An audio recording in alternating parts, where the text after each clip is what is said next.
Dairy का नाम की अपनी दा? अच्छा जी, तो जी है डेयरी अलहमदुलिल्लाह। ये नवी इन्होंने तैयार की थी माशाल्लाह, अल्लाह ताला इन्हों के काम च बरकत पावे। जी भाई, चौधरी इब्राहिम के नाम तो जी। सिर्फ पत्तों की फैसल कलोनी जा रहा जी दुध इन्हों का, तो माशाल्लाह प्योर खालस इतों हर तरह का। कि उन्होंने इन्हों का कहने का मकसद है कि मिलावट वगैरह पानी की बिल्कुल नहीं गी, तो तुहानू प्योर एक नंबर दुध मिलेगा इंशाल्लाह। अच्छा, उवें चोना तो उवें सप्लाई कर देना। तो दुध का की रेट की दे रहे? 130 रुपये रेट दे रहे मझां का। तो गां का की दे रहे?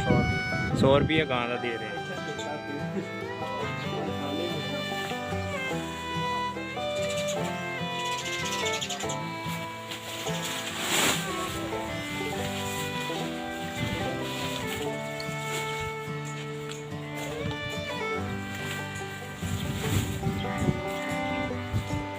नवी डेयरी बनी है।